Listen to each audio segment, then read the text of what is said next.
Buenas noches, hermanos. Buenas noches a todos. Buenas noches, Natalia. Vamos a empezar con una oración. En el nombre del Padre, y del Hijo, y del Espíritu Santo. Amén. Señor Jesús, bendito y alabado seas. Te damos gracias porque nos permites reunirnos en tu presencia.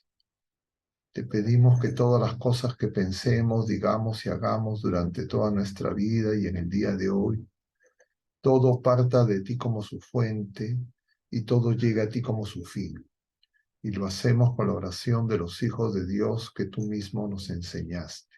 Padre nuestro que estás en el cielo, santificado sea tu nombre, venga a nosotros tu reino, hágase tu voluntad en la tierra como en el cielo.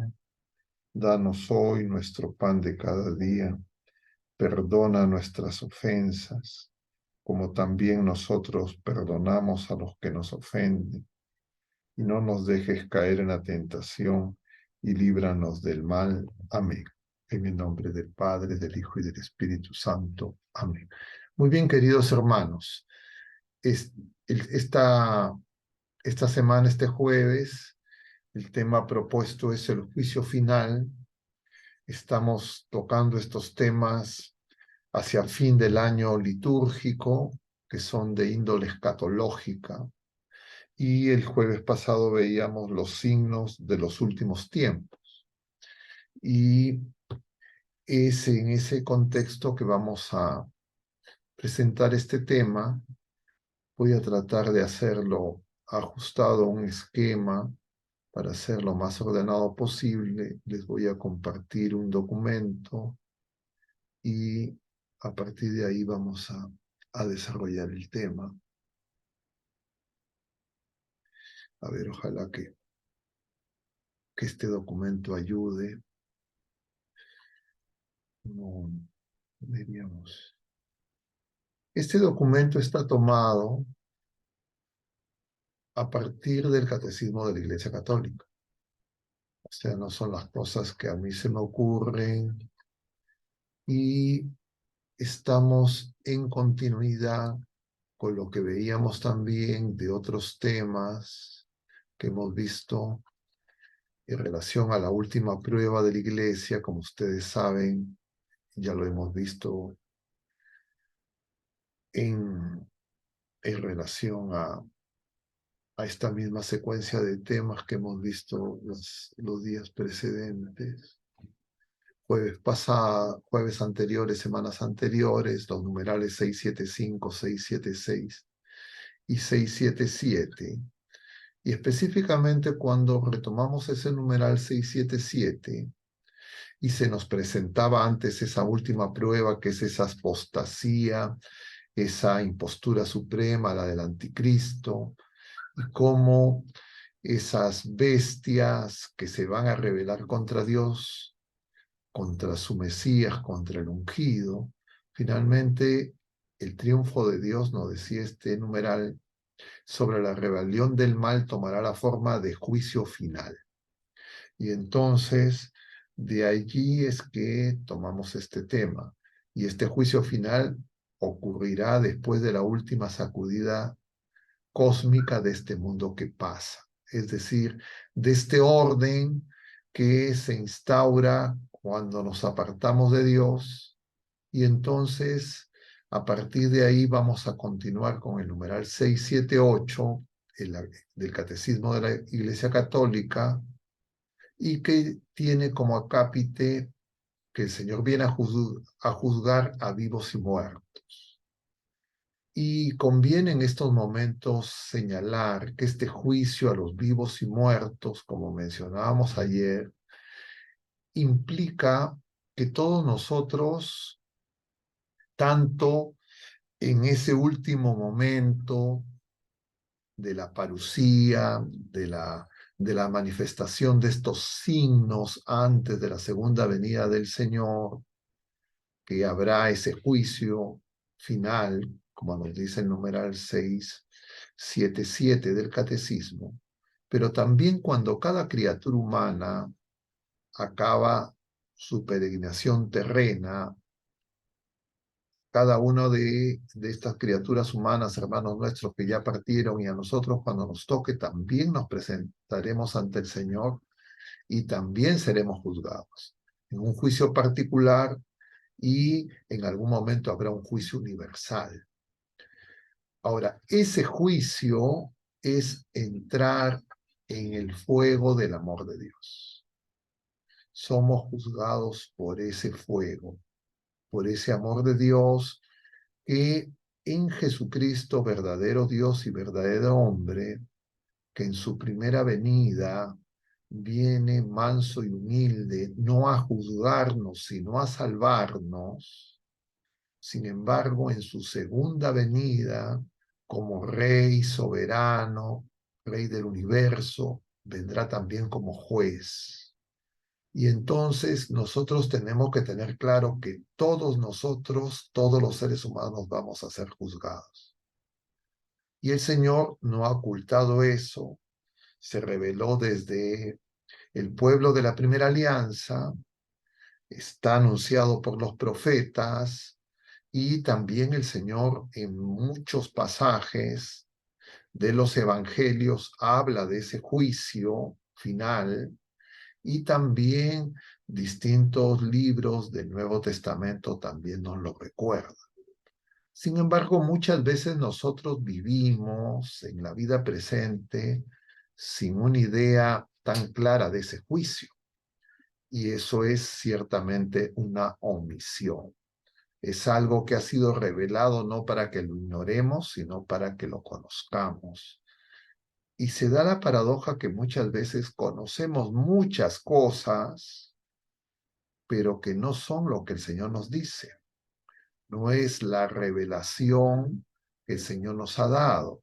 Y eso obviamente es un problema que todos nosotros tenemos que tratar de resolver, enfrentar, y lo que vamos a tratar de hacer en este jueves es justamente hablar de este juicio final apoyándonos en lo que la Iglesia nos enseña y lo que está revelado en la Sagrada Escritura.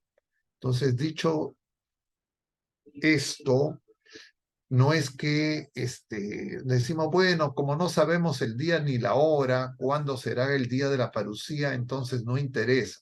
No, todos nosotros vamos a tener un juicio. Y la paradoja además se da en que nosotros nos encanta juzgar a todo el mundo.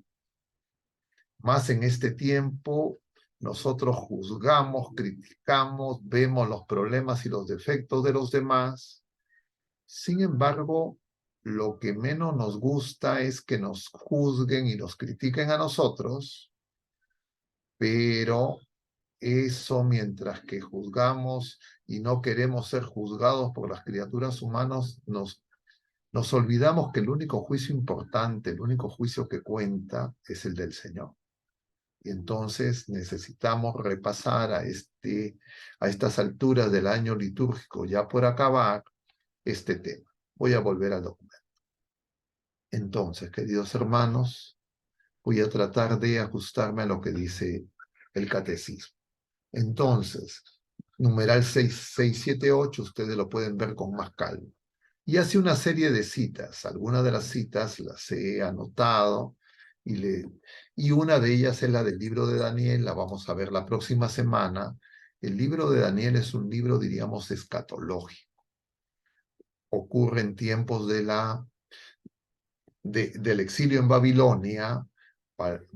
Daniel es un judío de los que fueron exilados, y Daniel tiene la visión de las bestias, todas estas cosas terribles, pero también tiene una visión, diríamos, del juicio.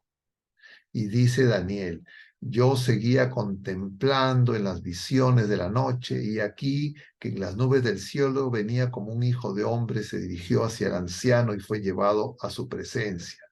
A él se le dio imperio, honor y reino, y todos los pueblos, naciones y lenguas le sirvieron. Su imperio es un imperio eterno que nunca pasará, y su reino no será destruido jamás. Y él, en esta visión, que claro, me gustaría mucho que podamos detenernos, pero si no el tiempo no nos va a alcanzar.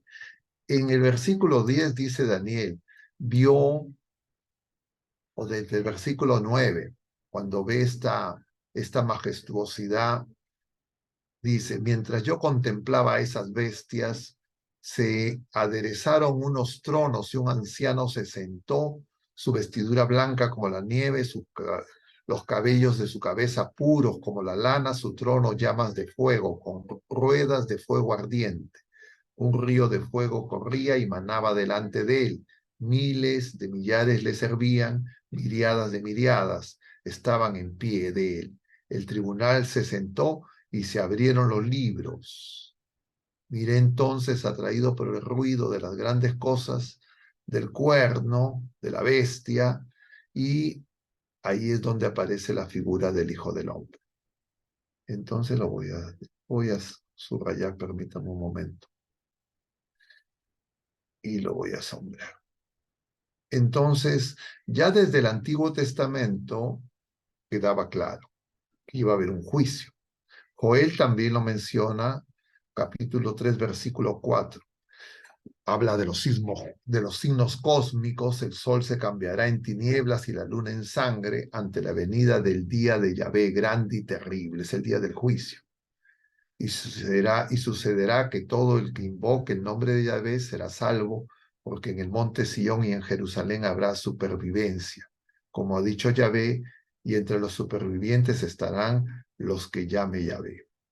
También en Malaquías 3:19, pues he aquí que viene el día abrasador, como un horno. Todos los arrogantes y los que cometan impiedad serán como paja y los consumirá el día que viene, dice Yahvé Sabaoth, hasta no dejarle raíz ni rama. También en Mateo 3:7 al 12, en la vida pública de Juan Bautista dice, pero viendo el venir a muchos fariseos y saduceos al bautismo, les dijo, raza de víboras, ¿quién les ha enseñado a huir de la ira inminente? El día de la ira, el día del Señor, el día del juicio. Da pues fruto digno de conversión y no crean que basta con decir en nuestro interior, tenemos por padre Abraham, porque yo les digo que puede Dios de estas piedras dar hijos a Abraham.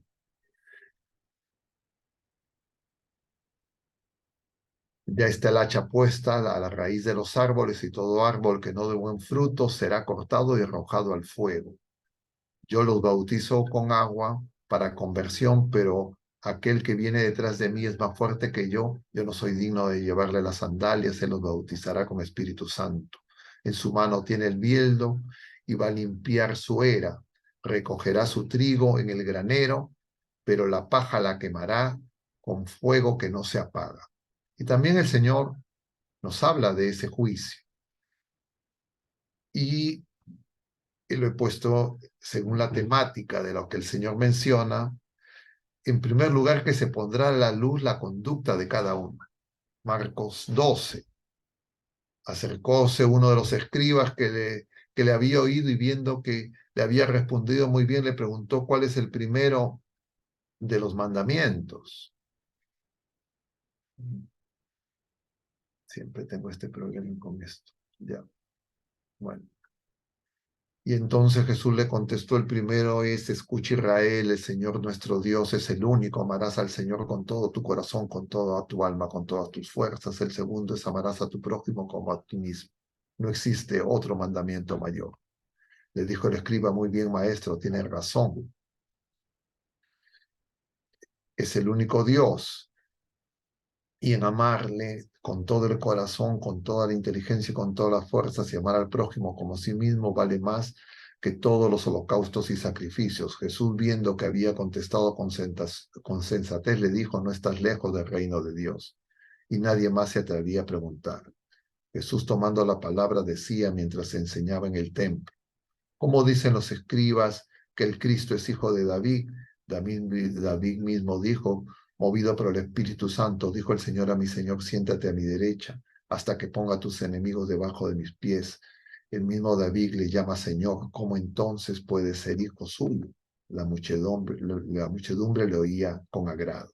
Decía también en su instrucción, guárdense de los escribas, que gustan pasear con amplio ropaje, ser saludados en las plazas, ocupar los primeros asientos en las sinagogas y los primeros puestos en los banquetes, y que devoran la hacienda de las viudas, socapa de largas oraciones. Esos tendrán una sentencia más rigurosa.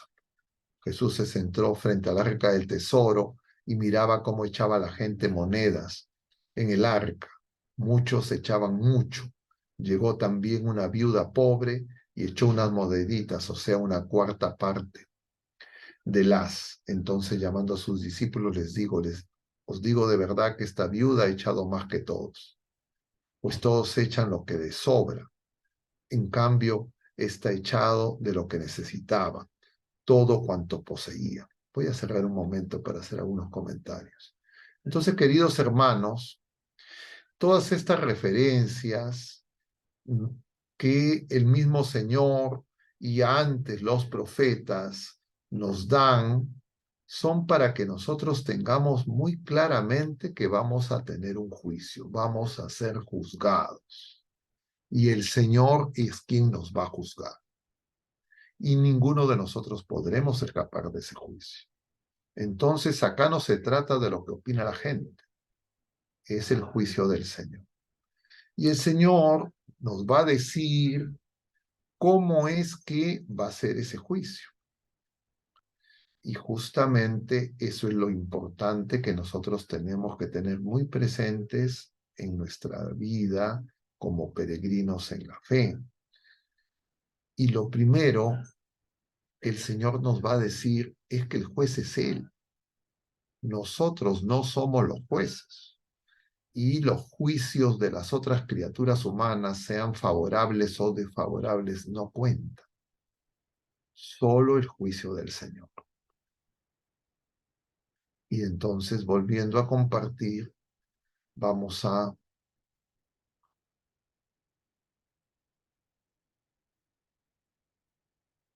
ver este pasaje de la viuda. Este pasaje de la viuda es importante, es la versión de San Lucas, pero además es el Evangelio perdón, esta es la versión de San Marcos, pero el 2 de diciembre, el último día del tiempo ordinario, antes de empezar el nuevo año litúrgico, se nos lee ese mismo pasaje que tiene que ver con esta viuda,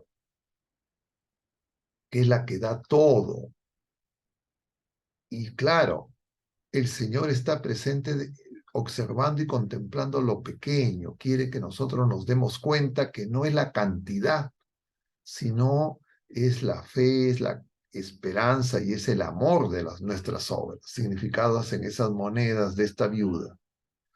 Y lo segundo es que el Señor conoce lo que hay en nuestros corazones. Lucas 12, del 1 al 3.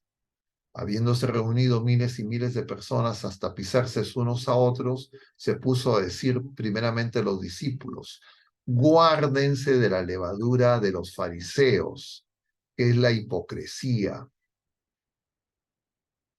Nada hay encubierto que no quede al descubierto, que no haya de saberse. Eso lo que significa es que el Señor conoce todas nuestras obras, todo lo que tenemos en nuestro corazón, mejor que nosotros mismos. Y en consecuencia, Él es el que nos va a juzgar y es inapelable su juicio. En Juan 3, 20 al 21, el diálogo con Nicodemo, el Señor va a decir, antes en Juan 18, 3, 18, el juicio es el que la luz vino al mundo y los hombres no amaron más las tinieblas que la luz, porque sus obras eran malas, pues todo el que obra el mal aborrece la luz y no va a la luz, para que no sean censuradas sus obras, pero el que obra la verdad va a la luz, para que quede de manifiesto que sus obras están hechas según Dios. Y en Romanos 2:16, luego de señalar que nosotros no somos jueces, por eso va a decir San Pablo, no tienes excusa quien quiera que seas tú que juzgas, pues juzgando a otros, a ti mismo te condenas, ya que obras esas mismas cosas tú que juzgas. Y sabemos que el juicio de Dios es según verdad contra los que obran semejantes cosas. Y luego dirá San Pablo, pero si tú que te dices judío y descansas en la ley, que te glorías en Dios, que conoces su voluntad, que disciernes lo mejor, amaestrado por la ley, y te jactas de ser guía de ciegos, luz de los que andan en tinieblas, educador de ignorantes, maestro de niños, porque posees la ley, la expresión misma de la ciencia de la verdad. Y entonces se nos advierte contra el juicio que nosotros hacemos. En la primera de Corintios dirá San Pablo también, cierto que mi conciencia nada me reprocha, mas no por eso quedo justificado. Mi juez es el Señor, así que no juzguéis nada antes de tiempo, hasta que venga el Señor. Él iluminará los secretos de las tinieblas y pondrá de manifiesto los designios de los corazones. Entonces recibirá cada cual del Señor la alabanza que le corresponda. Y menciona el catecismo, entonces será condenada la incredulidad culpable que ha tenido en nada la gracia ofrecida por Dios. Es decir, se nos juzgará en la fe. Dice Mateo capítulo 11, versículos del 20 al 24. Entonces Jesús se puso a maldecir a las ciudades en las que había realizado la mayoría de sus milagros, porque no se habían convertido. Ay de ti, Coraxaín, ay de ti, Bexaida, porque en Tiro y en Sidón se hubiesen hecho los milagros que en ustedes, tiempo hace ya que en Sayal y Ceniza se habrían convertido. Por eso les digo que el día de juicio habrá menos rigor para Tiro y Sidón que para ustedes. Y tú, Cafarnaún, hasta el cielo te vas a encumbrar, hasta el Hades te hundirás, porque si en Sodoma y Gomorra se hubiesen hecho los milagros que se han hecho en ti, aún subsistiría hasta el día de hoy. Por eso les digo que el día del juicio habrá menos rigor para las tierras de Sodoma que para ti.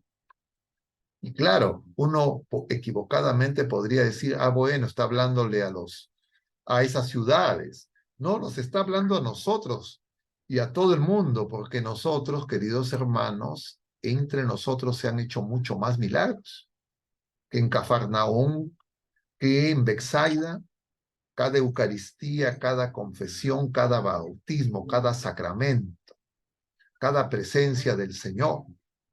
Y sin embargo, muchas veces con eso no nos convertimos. Y entonces creemos que estamos, entre comillas, asegurados, etcétera. Nosotros tenemos que vivir en el santo temor de Dios, porque en realidad ninguna criatura humana puede saber cuál va a ser el resultado del juicio, porque el Señor conoce todas nuestras intenciones. A Él no le podemos dar justificaciones. Él conoce todos nuestros pensamientos, todas nuestras palabras, todas nuestras omisiones. Y encima nosotros nos ponemos a juzgar a los demás y creer que con eso somos mejores que los demás. Y a veces hacemos nuestros círculos, nuestros grupos, donde, entre comillas, empezamos a criticar a un grupo a otro y con eso creemos que estamos mejor. Nos autojustificamos y creemos que nosotros somos los que nos juzgamos. Y a veces, claro, esa responsabilidad es más alta en los clérigos, en los laicos comprometidos, en los grupos, donde esas cosas, diríamos, son muy comunes. Y muchas veces, todos los años, estos pasajes se nos presentan, pero a veces de manera tan fragmentada, tan separada, tan dispersa, que no alcanzamos a darnos cuenta que ese don que el Señor nos da se llamaba talentos en el pasaje del Evangelio según San Mateo, capítulo 25, que hemos visto este domingo pasado, y minas en este pasaje que hemos visto en San Lucas esta semana, pero todos hemos recibido dones. Y los dones por excelencia son la fe, la esperanza y la caridad, significada en esa parábola, la primera de los del capítulo 25 de San Mateo, de esas vírgenes que veíamos el domingo de la 32ª semana. 5 vírgenes o doncellas o muchachas, según la traducción, 5 necias y 5 prudentes. Y entonces, si nosotros no nos damos cuenta que tenemos que crecer en la fe, en la esperanza y la caridad, si nosotros creemos que esa fe que tenemos es suficiente y no sabemos ninguno de nosotros cuánta fe, cuánta esperanza y cuánta caridad tenemos, y ni siquiera podemos saber exactamente si lo que creemos que son obras meritorias son realmente de caridad, si es que realmente son conforme a la voluntad del Señor, si no hay ninguna, diríamos, imperfección en nuestro orgullo, nuestros afanes de figuración, de búsqueda de reconocimiento humano. Y por esa razón, nosotros tenemos que darnos cuenta que el Señor nos desaconseja juzgar, porque si nosotros nos hacemos jueces, ocupamos su lugar, y con la vara que medimos, seremos medidos. Y entonces, yo les decía el domingo a las personas en la Santa Misa, ¿qué nos conviene más? ¿Cómo queremos que nos juzgue el Señor? ¿Justo o misericordia? Si es que el Señor es justo verdaderamente y toma en cuenta todo lo que de negativo que podamos tener en nuestra vida, ¿podremos mantenernos en pie? O lo que deberíamos más bien es desear que el Señor sea misericordioso, que se compadezca de nosotros. Pero si nosotros no somos misericordiosos, si nosotros no perdonamos, si nosotros nos convertimos en jueces de los demás, estamos cayendo en un engaño, en una trampa. Y claro, hay que darnos cuenta además que nosotros vivimos en una época donde eso se ha exacerbado al máximo.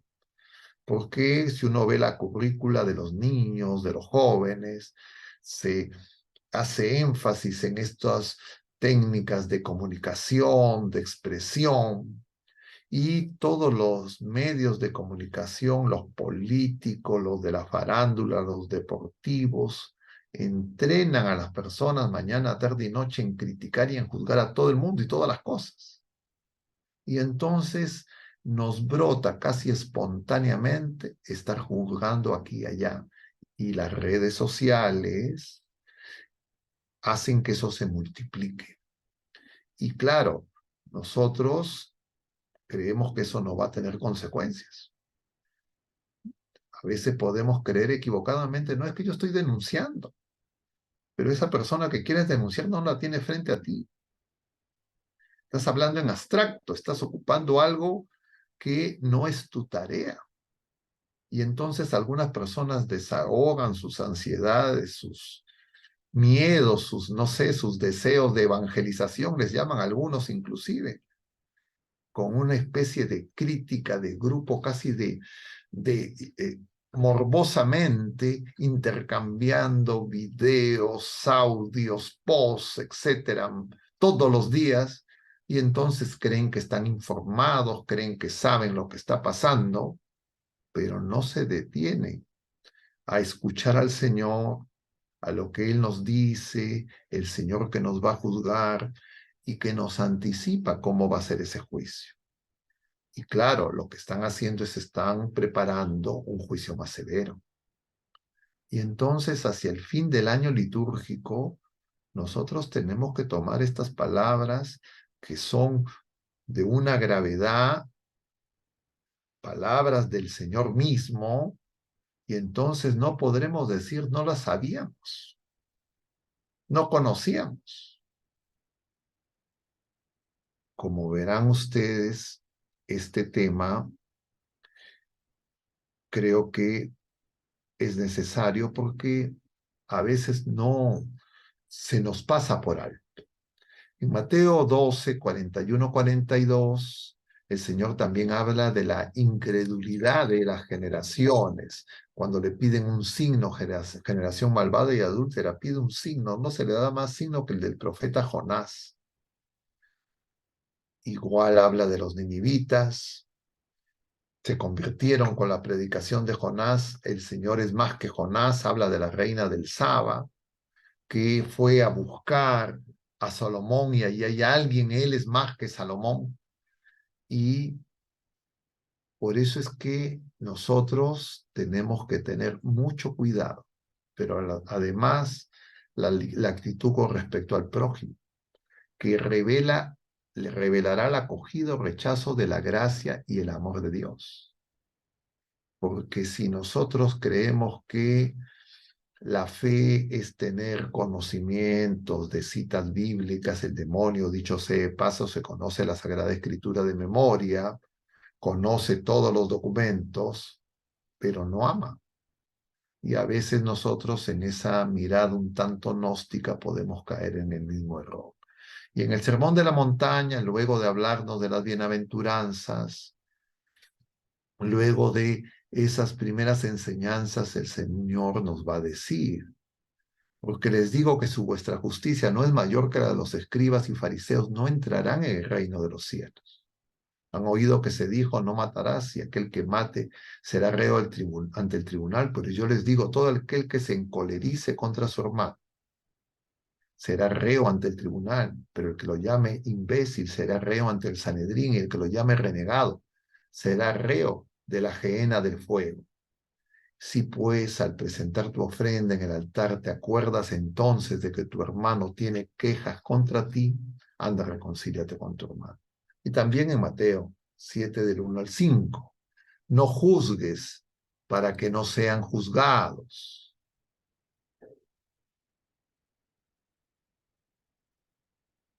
Porque con el juicio con que juzgues serás juzgado y con la vara que midas serás medido.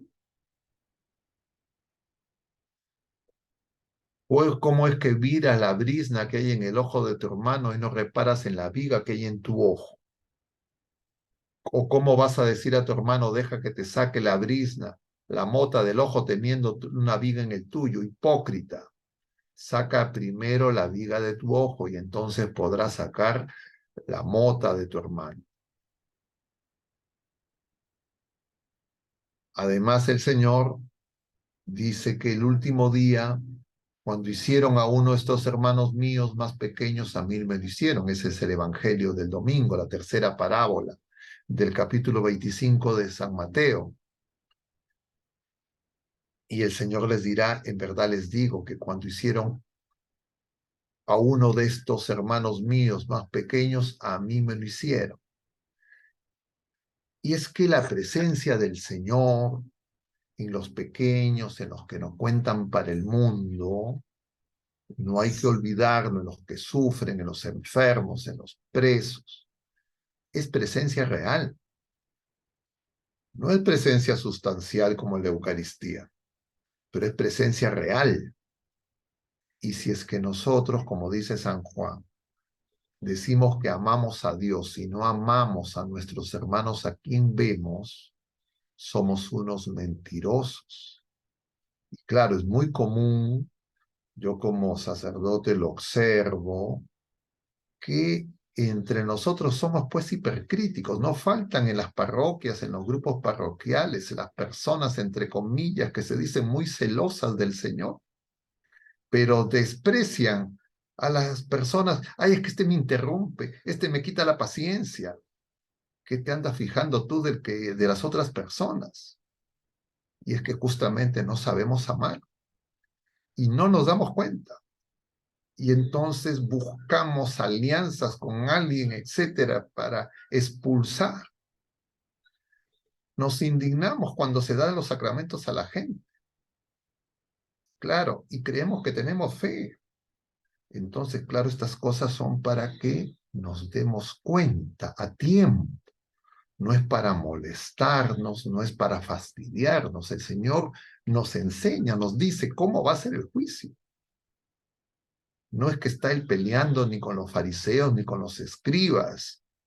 Él ama a todas las criaturas humanas, también a nosotros. Y entonces cuando nosotros no queremos escuchar, es porque justamente estamos engañados y nos podemos llevar grandes sorpresas de creer que estamos muy cerca del Señor, pero en realidad no estamos creciendo en la fe, en la esperanza, ni en la caridad. Como dice San Juan de la Cruz, vamos a ser examinados en el amor al final de nuestros días. Y estamos llamados a amar como el Señor ama, porque vamos a ser juzgados en el fuego del amor de Dios.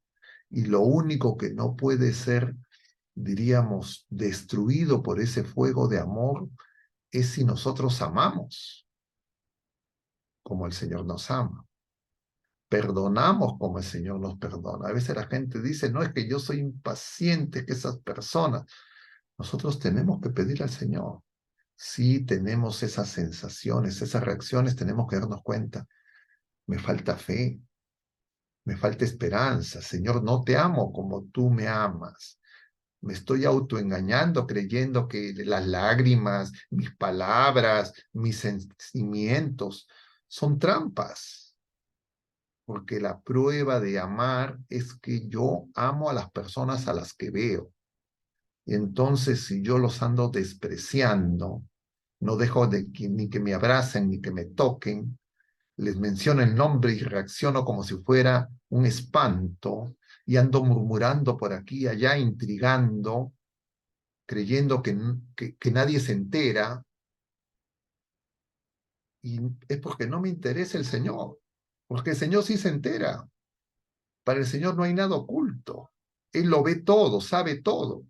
Y entonces algunas personas ante eso se molestan, como que las han pescado. No, al contrario, tendrían que darle gracias, Señor. Ya conozco mi enfermedad, sé lo grave que estoy. Quiero empezar de nuevo. Tú lo puedes hacer, tú puedes hacer todas las cosas nuevas. ¿Qué hago escondiéndome?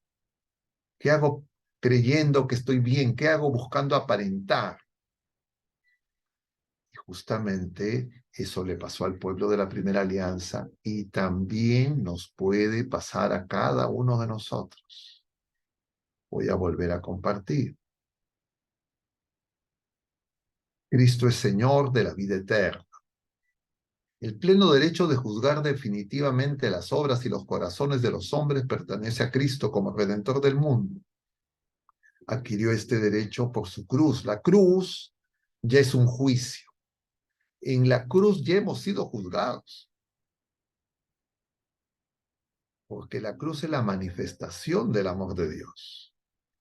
El Señor en la cruz ha juzgado al mundo.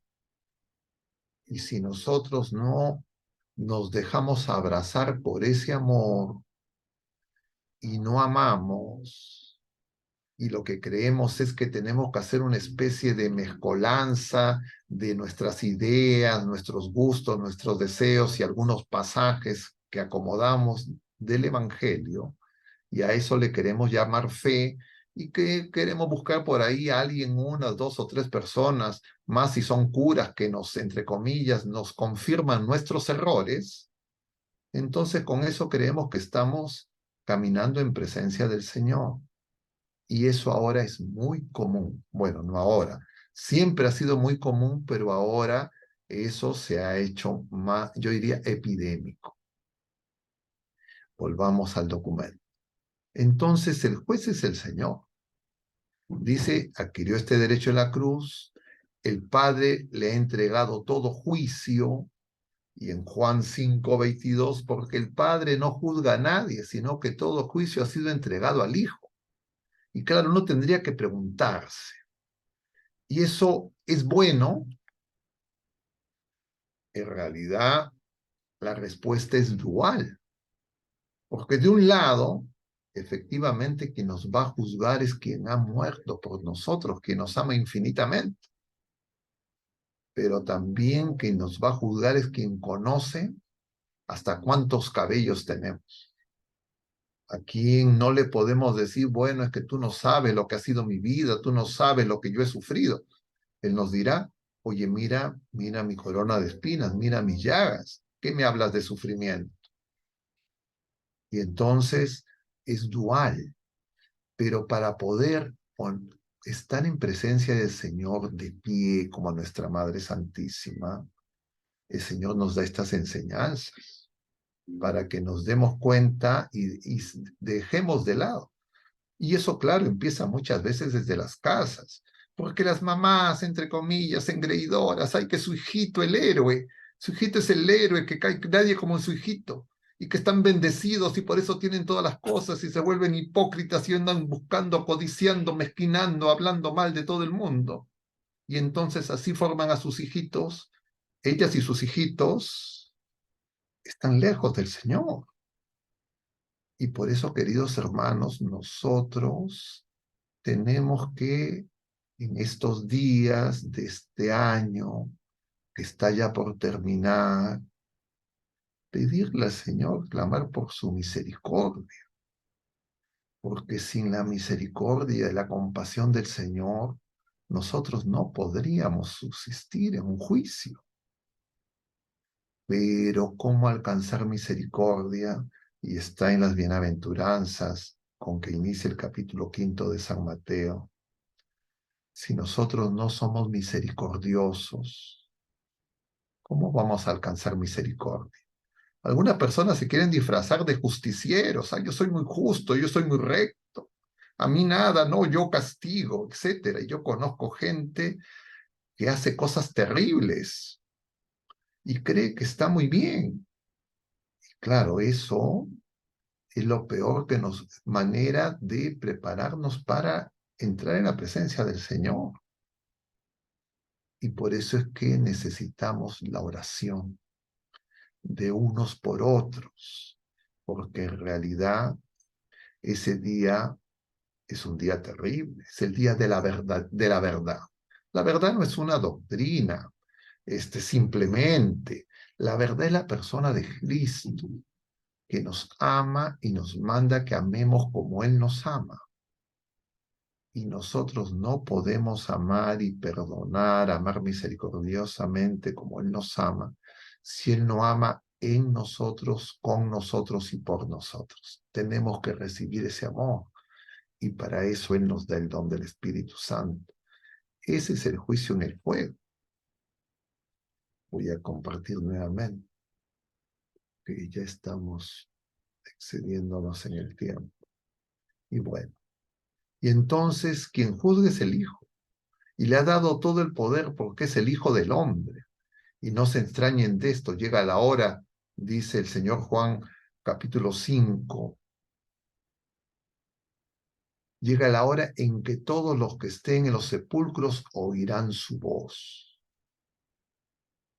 Yo creo que con eso podemos tener bastante para comentar, tal vez puedan preguntar, pero cuando uno, y me ha ocurrido a mí, preparando esta presentación, cuando uno empieza a releer estos pasajes, que creo igual que yo, todos ya los hemos escuchado más de una vez, entonces los pone juntos, como nos pone nuestra Madre la Iglesia en estos numerales del Catecismo, y uno definitivamente queda con una turbación. Uno definitivamente queda con la idea, Señor, misericordia. Señor, cuántas cosas tenemos, cuántas cosas tengo, cuántos pensamientos, cuántas miradas, cuántas omisiones, cuántos juicios temerarios. Y tenemos que empezar de nuevo. Lo peor que podría ocurrir, y creo que esta presentación y este tema no tendría ningún efecto que los ayude, es que la gente crea que simplemente esto es teoría, algunas citas por aquí, por allá, lo mismo de siempre, y no se suscita en nosotros un deseo de conversión, un deseo realmente de empezar de nuevo, de darnos cuenta que necesitamos ser más fieles. Realmente necesitamos ser testigos creíbles del amor de Dios. El mundo es hostil. Las condiciones de las relaciones interpersonales de criaturas humanas heridas por el pecado hace esto muy difícil. Diría, humanamente es imposible. Por eso es que el Señor viene a nosotros. Por eso que el Señor está entre nosotros, está en nosotros, se ha quedado con nosotros, nos ha dado su espíritu. Yo voy a detenerme a ver si ustedes tienen algún comentario, pregunta y de alguna manera tener un espacio de diálogo. Gracias por su paciencia.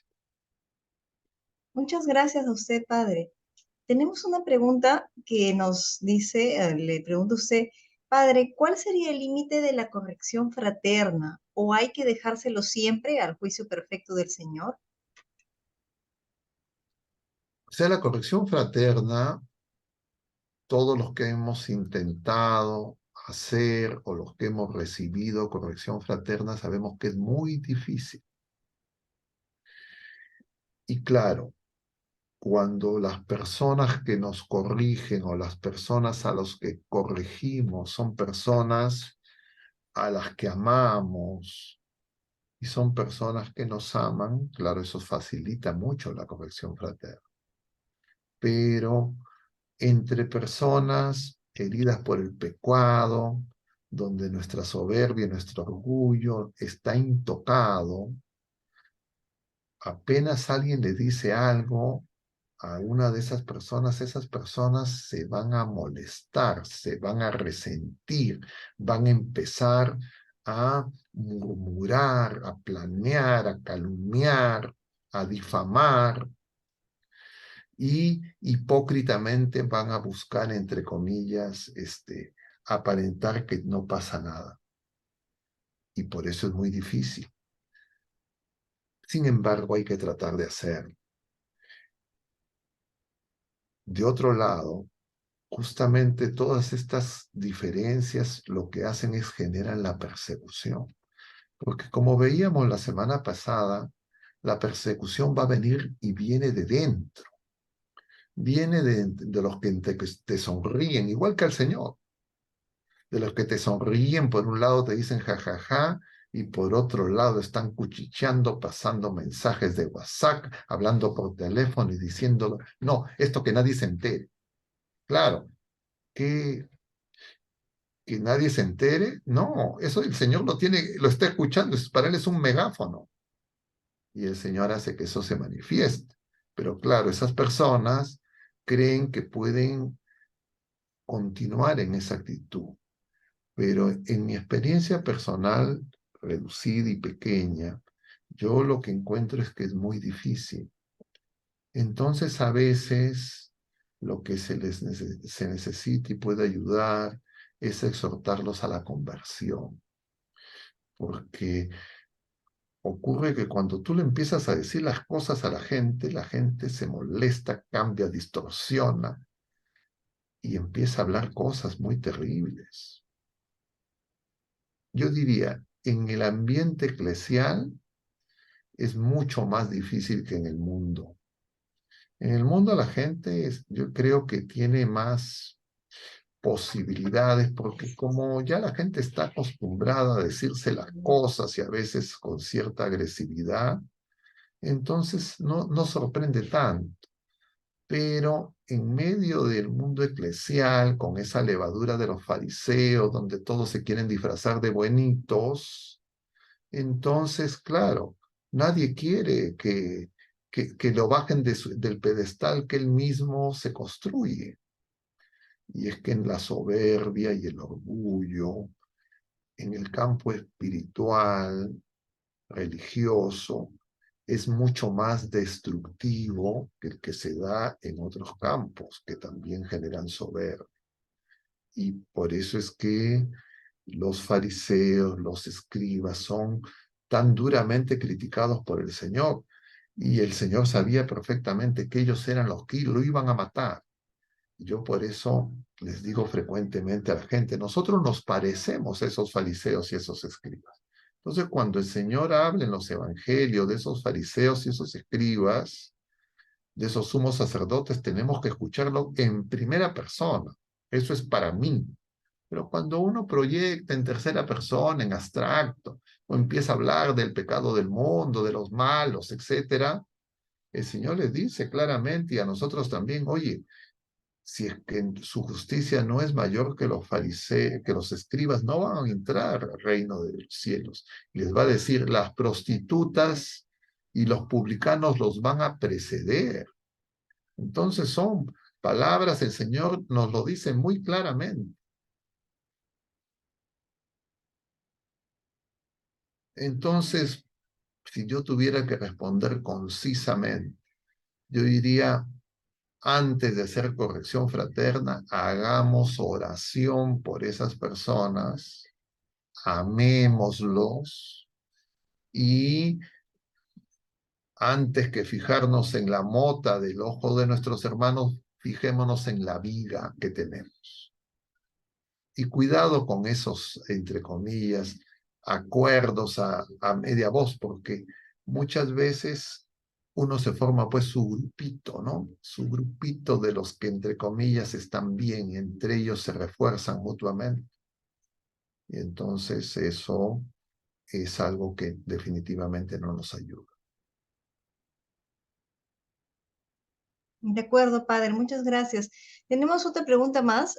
Nos dicen, padre, ¿es correcto? Bueno, sabemos que la costumbre de juzgar muy rápidamente la tenemos a flor de piel, aunque a veces se cree que es un modo de dar a conocer las cosas que ocurren en contra de nuestra iglesia. La pregunta es si está mal compartir en grupos este tipo de comentarios. Gracias. Yo en general no lo aconsejo. ¿Ya? Porque lo que se crea, pues, en ese grupo, se crea la idea que en ese grupo están, entre comillas, los jueces, los que están bien, ¿no? Los otros, los criticados a través del video, del mensaje, etcétera, son los que están mal. Entonces les crea una sensación de que están siguiendo al Señor, que están amando, y los otros son los que están Y creo que eso es un error. Cuando uno ve los defectos de los demás, es para que hagamos oración, no para que ocupemos el lugar de Dios y lo hagamos que circule por todo el planeta esas noticias. Y claro, eso ocurre ahora porque uno recibe mensajes, yo también los recibo del mundo entero. Y entonces, claro, uno dice y comparte, ¿no? Cada vez que veo a veces personas cercanas, muy queridas, incluso familiares, que comparten inmediatamente, están compartiendo y buscando y le ponen un me gusta al primer post, yo siento un profundo dolor. Porque esta pobre persona no sabe. Algunas veces intentaba decirle a las personas, pero cuando he intentado hacer eso, las personas reaccionan peor, se ponen unas fieras. Entonces, claro, estas cosas con las redes sociales, donde circula mucha información, en muchos casos información no comprobada, a veces incompleta, es un espacio, diríamos, peligrosísimo. Peligrosísimo especialmente si se utiliza, entre comillas, para ver, bueno, cuál es la última que ha salido, ¿no? Y claro, ahora ya tenemos todo un grupo de especialistas en sacar las últimas, diríamos, del Papa, por ejemplo, que es uno de los pararrayos de todas estas cosas. Y entonces la gente está a ver aquí, ya mira qué dijo este, qué dijo el otro. Y claro, uno tiene que preguntarse, yo con eso, ¿qué estoy resolviendo? Con eso, ¿qué bien estoy haciendo? ¿Estoy haciendo que el reino crezca o estoy creando desánimo, confusión, babel, desconfianza? Y claro, eso yo creo que no lo aconsejo. Yo también lo he hecho. El Señor me ha dado la gracia de darme cuenta que eso no resuelve. Si uno viera que resuelve las cosas, que yo le pongo un post y la gente se convierte, pero esas personas a veces ni siquiera los conocemos. Están a miles de kilómetros. Pero parecería que eso es casi una especie de manía, no sé, yo recuerdo hacia el 2020, en esa crispación política, social que había, si ustedes recordarán aquí en nuestra ciudad y en nuestro país, yo recuerdo mucho una amiga, ¿no? Compañera de universidad, una persona a la que conozco pues años. Y entonces empecé a observar que esta persona ponía mensajes prácticamente cada minuto. Entré a su muro y efectivamente en un día ponía cientos. Y entonces yo veía una cosa pues ya incluso patológica. Como es una persona a la que yo conozco, bueno, claro, no la veía hace muchos años, la llamé por teléfono. Y entonces recuerdo que en la conversación con esa persona me dijo algo que no lo recuerdo literalmente, pero el sentido de lo que me dijo me impactó mucho. Me dijo, es que si es que no hago eso, no puedo. Canalizaba su rabia, su frustración haciendo eso. Y claro, con eso sentía pues que sí una especie de catarsis, de grito, de marcha, no sé. Y yo veo que esos problemas ansiosos, de angustias, etcétera, no se dan solo en el campo político, también, especialmente ahora, es muy común en la esfera eclesial. Claro, hay gente que está así, a ver, capturando, ¿no? A ver quién da el último post. Y claro, se agrupan, ¿no? Porque hay gente que más o menos te dice sí, el otro le responde, etcétera. Entonces hacen una especie de una comunidad un poco informal, no sé si se conocerán de otros espacios. Pero entonces, y a veces ya pues cuando empiezan a hacer comentarios, se nota, ¿no? Entonces yo lo que pienso es que esos son engaños satánicos, que son cosas que, como veíamos cuando hablábamos de la gran apostasía, de la confusión, que es una forma de engaño. Y claro, nosotros a veces, porque yo en ese caso pues comento de esta amiga de 2020, yo decía, pues esa persona tiene que invertir gran cantidad de tiempo en hacer esas cosas. Y entonces, claro, eso consume tiempo, consume tiempo. Gracias, Padre. Una última pregunta que tenemos es, Padre, si bien en algunas apariciones marianas aprobadas por la Iglesia se mencionan señales del fin del mundo, ¿qué criterio deberíamos tener para creer o no tantas páginas católicas que actualmente hablan mucho sobre el juicio final y el fin del mundo? Mm. En general, las pocas apariciones marianas que hablan de los últimos tiempos no dan ninguna información nueva que no esté ya en la revelación pública.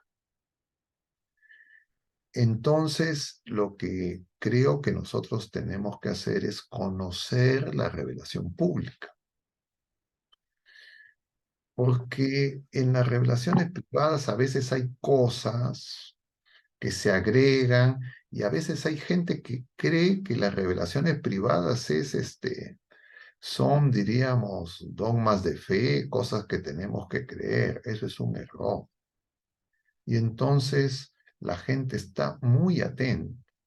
Y claro, y la mayor parte de la información que circula no son de revelaciones privadas reconocidas y muchas veces son laicos comprometidos y clérigos los que, entre comillas, hacen una especie de autentificación de estas cosas cuando no nos corresponde. Entonces ya con eso la gente hace una cosa y otra cosa, y cuando uno les dice esas cosas, esas personas se molestan. Yo he tenido la oportunidad en relación a distintos de estos temas, no quiero ser específico, y la gente se molesta, se resiente. Incluso me han enviado mensajes casi insultándome por haber criticado algo y cuando le he intentado decir, oye, pero eso no es nuestra fe. Entonces, y a veces la gente le da una adhesión que no se corresponde. Y eso es una muestra de que justamente conocemos poco de la Sagrada Escritura, de la Sagrada Tradición, de la revelación y muy poco de lo que nos enseña el magisterio. Entonces, en este tema, por eso, entre otros también, en otras ocasiones, por eso me ajusto a lo que nos enseña la Iglesia, para que nadie diga, bueno, es mi opinión. Yo les estoy compartiendo lo que nos enseña la Iglesia y la Iglesia nos está recordando lo que el Señor nos dice. Ahora, les decía yo por eso, cuando yo estaba preparando y pensando en este tema, incluso ayer, en estos días, ¿no? A mí me quedaba una especie de desazón, ¿no? Porque claro, o sea, no es que uno presente estas cosas y uno se pone contento, pero justamente no tiene que darse cuenta que al contrario, que el Señor es tan bueno que nos está diciendo cómo nos va a juzgar. Nos está, como decía, como si un profesor de colegio universitario les dijera a sus alumnos antes cómo va a ser la evaluación, les anticipar las preguntas. El problema por eso es que no conocerlo es algo que puede ser una grave omisión. Y a veces en la misa diaria, en la misa dominical, no hay espacio pues para ver estas cosas. Y en las catequesis de primera comunión y de confirmación, estas cosas no se mencionan. Y a veces los grupos, etcétera, que tienen sus temas de formación, tampoco van a estos puntos. Y entonces por eso ya la Iglesia en realidad hace varias décadas nos, nos dice que nosotros necesitamos conocer más de la Sagrada Escritura. Y necesitamos conocer también más de la sagrada tradición, de la doctrina, las dos cosas. El error que la Iglesia reconoció es que después de la llamada Reforma Luterana se hizo mucho énfasis en la doctrina, pero poco énfasis en la Sagrada Escritura. De otro lado, los seguidores de Lutero hicieron énfasis en la Sagrada Escritura, pero sin doctrina y con libre examen. Entonces, claro, nosotros tenemos las dos cosas, pero a veces preferimos lo que dice algún vidente, algún opinólogo de temas religiosos, etcétera, y entonces eso lo compartimos y decimos, yo lo comentaba la semana pasada, algunas personas me decían que estaban preparando su refugio, que esto, que el otro. ¿Qué refugio ni refugio? No es que mi familia, no. Cada uno va a ser juzgado personalmente. Yo no puedo, entre comillas, dar el examen por ningún ser querido. Cada uno seremos examinados. Lo que nosotros tenemos es que ayudarnos para que tomemos con seriedad, con responsabilidad, lo que dice nuestra madre, escuchar al Señor. Y a veces no lo queremos escuchar. Y a veces nos decimos marianos. No hay mucha gente que se llama Mariana, pero que no quiere escuchar al Señor. Y lo que nos dice nuestra madre, acoge al discípulo amado. Yo tengo que ser discípulo. Y el discípulo es el que escucha al Señor. ¿Y dónde lo escucho por excelencia? En la Sagrada Escritura, en la Santa Misa. María es la que guarda todo en su corazón. Entonces nosotros, por eso especialmente estos temas que a veces no se predican, no se explican tanto, necesitamos espacios para compartir. Eso es lo que hemos tratado de hacer entre el día de ayer y hoy en el tema del juicio y en las semanas anteriores en relación a estos temas que son en general poco conocidos incluso por nosotros los clérigos. De acuerdo, padre, muchas gracias. Bueno, entonces si ya no hay más preguntas, vamos a terminar con una oración y les doy la bendición. En el nombre del Padre, y del Hijo, y del Espíritu Santo. Amén. Dios te salve María, llena eres de gracia, el Señor es contigo. Bendita eres entre todas las mujeres, y bendito es el fruto de tu vientre Jesús. Santa María, Madre de Dios, ruega por nosotros pecadores, ahora y en la hora de nuestra muerte. Amén. El Señor esté con ustedes, y la bendición de Dios Todopoderoso, Padre, Hijo y Espíritu Santo, descienda sobre todos ustedes y permanezca para siempre. Mucho ánimo, hermanos, que Dios los bendiga. Muchas gracias por su paciencia. Hasta la Gracias a próxima. usted, padre. Buenas noches. Buenas noches, buenas noches. Dios mío, las veo.